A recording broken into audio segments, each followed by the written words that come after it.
Bismillah itu disingkat menjadi basmalah. Itu dalam bahasa Arab disebut dengan an-nahd. Apa? An-nahd. An-nahd itu adalah singkatan. Kalau dalam bahasa Indonesia disebut dengan akronim.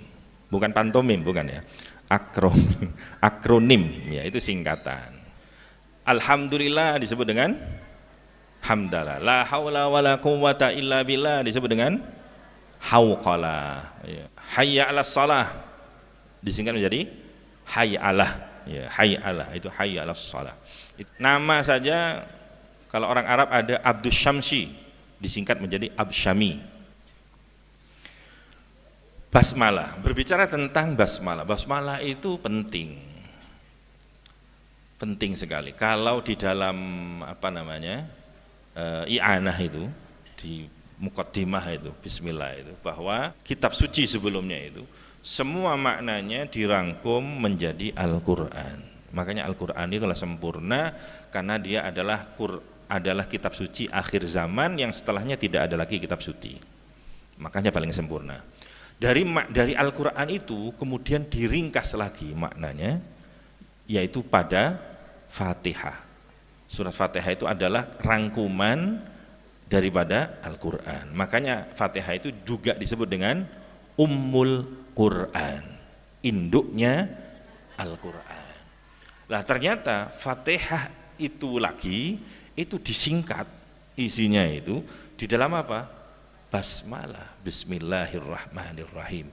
Makanya kalau kita beraktivitas apapun dimulai dengan basmalah, bismillahirrahmanirrahim, sehingga Kanjeng Nabi dawuh kullu amrin dzibalin la yubda'u fihi bi bismillah fahuwa aqta.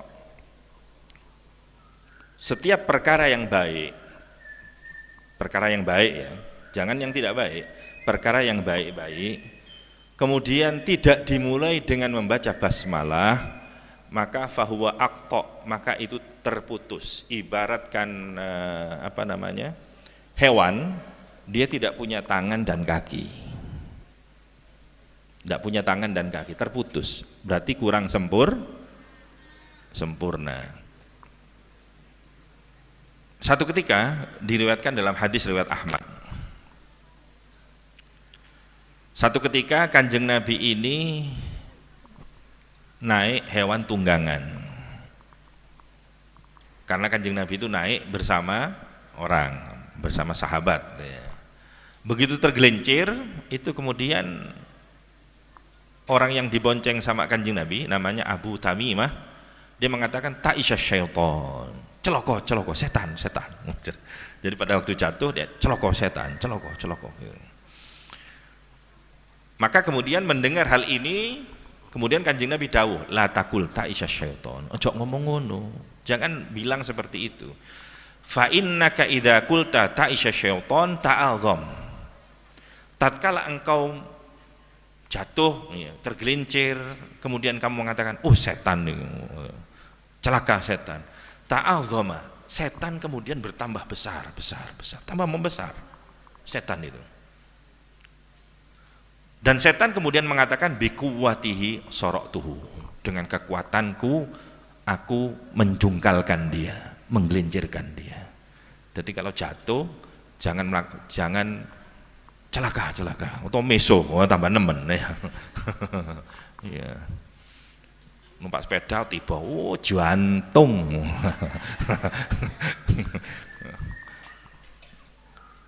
Itu setannya tambah gede. Wa idza qulta bismillah, katakan Nabi, tatkala kamu ngomong bismillah, tasaghara hatta yasira mithla dzubab. Tatkala kamu mengucapkan bismillah, setan kemudian mengecil sampai setan yang besar itu menjadi kecil seperti ukurannya lalat, kecil. Jadi jangan kuatkan setan, jangan besarkan setan dengan ucapan kita.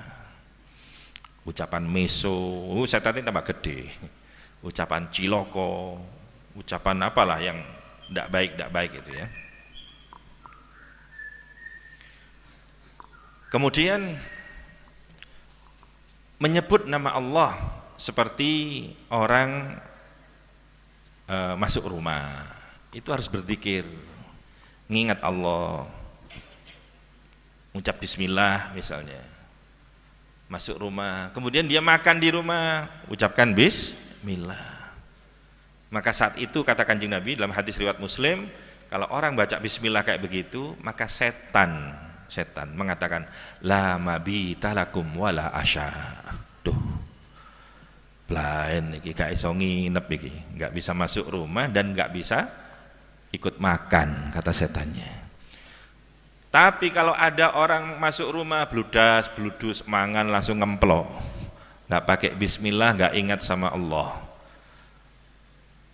apa kata setan? Adraktumul mabit wal asya. Waduh, iso nginep dek gini aku iso mangan bareng. Tatkala orangnya makan, setannya ikut makan. Pernah ada satu kejadian, ini tentang keutamanya basmalah. Ada kejadian ini diceritakan di dalam kitab An-Nawadir. Namanya Nawadir itu menceritakan sesuatu yang nadir, yang langka, yang aneh, unik ya. Aneh tapi nyata. Diceritakan oleh Syekh Ahmad Syihabuddin bin Salamah Al-Qalyubi. Dahulu ada seorang wanita solihah, perempuan solihah. Namun qadarullah, ternyata dia punya suami yang munafik, yang sering nguji, nyubo ning bojone. Ya, satu ketika punya dompet ya. Dompet ini kemudian dititipkan ke istrinya. Dek, iki simpen dompet ini. Awas, ojo sampai hilang. Simpen. Iki di jero ono surat berharga ini ya. Jangan sampai hilang. Oh ya Mas. Perempuan ini kemudian naruh dompetnya itu, dimasukkan ke lemari, kemudian dikunci. Bismillahirrahmanirrahim. Satu ketika istrinya ke pasar. Diam-diam suaminya ini punya kunci cadangannya. Diambil dompetnya, dikunci lagi, dibuang ke dalam sumur. Cek gak ketemu, ono sumur dilebokno ning sumur. Wis mari ngene, aku akan puas memarahi istriku.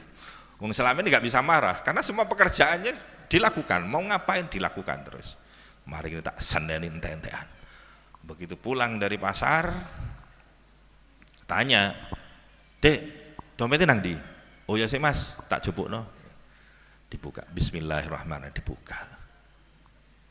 Iki suaminya terheran, loh, di dalam hatinya, iki kan wis tak kuat nang jero sumur, kok iso, ajaib, masya Allah.